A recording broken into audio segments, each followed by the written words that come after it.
long day, guys. But two of the puppies, two got good homes today. So we're down to three. Yay. Hopefully, I don't know how much you can actually tell, but my arms are cut the hell up.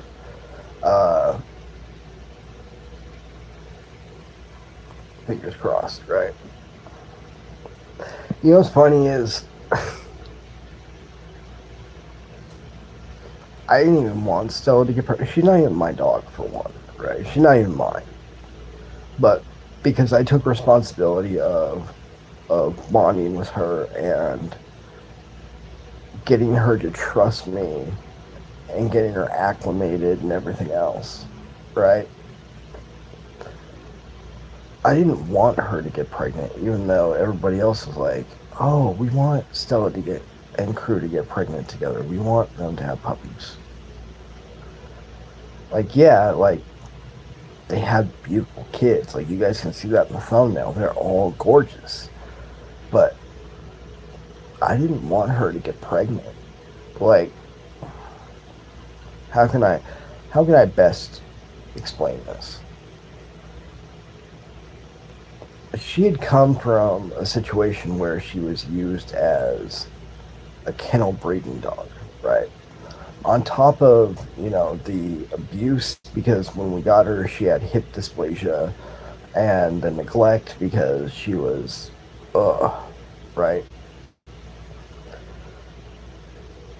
Like, I didn't, it's gonna sound, it sounds stupid because, Dustin, you're talking about a dog, but you kind of have to bond with these abused animals in a way that allows them to trust you. Like, you're not training them, retraining them to control them. Like, you're really getting them to work with you because they trust you, because they've been abused so much, right? They've been abused so much, they don't trust anybody. So you have to get in there and you have to let them kind of fuck you up a little bit, right? You have to let them do that so they can see, oh, they're not like the others. And then, because it's never, once an animal's been abused, it's never about control again, it's about trust. You have to then let the animal be who they are because they've been put in that situation. But it's about trust. It's about getting them to trust you. And that's why when they wanted Stella to get I didn't want her to get pregnant, right? I didn't want that for her. Like, I didn't want her to think that that's what we were using her for. It's stupid because it's a dog and me, whatever, right? But, like, I didn't want that. And then she did get pregnant, and I took her through the process because, no job, all that other shit, right? So what else am I going to do? Let's put my years of management talent to the test. Let's see if it really is me or if it was the situation I was in, right? So I shepherded this through, and I promised myself the whole time, like the whole way through, I promised myself, like, do not get attached to these puppies because the mission is about Stella. Like, help get them through, like, everything else, find them good homes, everything, but, like, it's about Stella. And I don't know when, guys. I really don't know when. Maybe second week after they were born. Well, no, I take that back. The oldest, Tank, I call him Goat. But right off the bat, like, he popped out of Mama and he started walking by him. I was like, that's mine. Like, whatever family he goes to is fucked because I'm gonna be checking in on him. Like, that's mine. But the rest of them, it was like 2 or 3 weeks in, and then it was like, oh shit, I'm starting to care about him now. This is not good. And then another week goes in, like 3-4 weeks in, then it's like, man, like, They show you how intelligent they are. They show you their personalities. You start seeing the traits in their mom and dad and crew and Stella pop out in them, and it's just like, okay, I can't help but fall in love with this, right? I can't help but fall in love with this. And now having to, like, give them homes, like, when it's like they're safe with me, but it's like I can't take care of. Oh, it hurts. It hurts.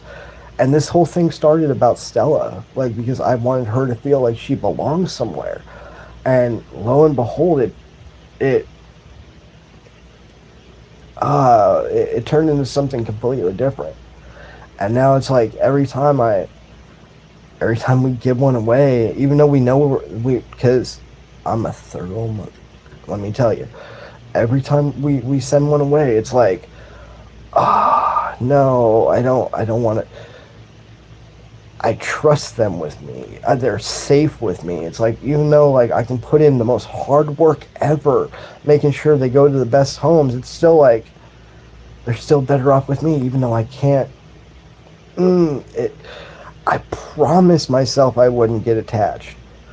Ah, and then, like, even Stella, like, Stella's not even mine, and it's like she's kind of become my dog because I've spent every waking minute with her, and it's like, she's gonna die, like, of heartbreak when I finally take off. It's, whew, this whole process is really a test of one's soul. I tell you what, it's very, it's very humbling. It's very humbling because a lot of people want to treat an animal like an object. They're there for your satisfaction. You don't take into account their own intelligence, their own personality, their own wants and needs, the way that they communicate with you, anything like that. And it's like, through this whole process, because I've never been a breeder, I've never raised puppies. I've raised kids, but I've never raised puppies. It's just like, it's a different feeling getting that connection with them. It's I don't I don't know. Motherly is the only word that comes to mind. You get that like that string attached right there. It's like, like, I know you're gonna be good, but I'm gonna miss you. You're mine, kind of thing. Even because she had 7, so I will admit, like, even though they frustrated the hell out of me, even the 4 shitheads that came in the litter, because you have 3 really good ones and you've got like 4 shitheads. I'm even gonna miss the shitheads. I'm gonna miss all of them. It's very weird how attachment creeps in to something that you see as a responsibility and an obligation, and you tell yourself it's not going to affect me, but at the end of the day it's going to, because in order to see the process through, in order to make sure it's done right, you have to invest yourself fully into the process. What have we always talked about through the last year of doing this, regardless of religion or spirituality or anything else? There's a thing about active participation that allows the wish or the blessing or the manifestation or whatever the fuck you believe in. There's a process or an act in the act of active participation. Like, it's alchemy. You have to sacrifice something of yourself in order to see that thing through that you want to have seen through, right? So it's like I had to sacrifice a piece of my heart because I ended up loving these little shits to where I have to deal with the hurt watching them walk out the door, right? Whew. I guess that's the lesson for the night then. You guys all have a good night. I might end up crying tonight. I don't know. We'll see. I don't mind. I put a lot of time and attention into those kids. I made sure they were all thick and fat and healthy and happy when they left this house. So I can at least hang my hat on that. And hey, I have another talent I didn't even know I had. How about that? You guys have a good night.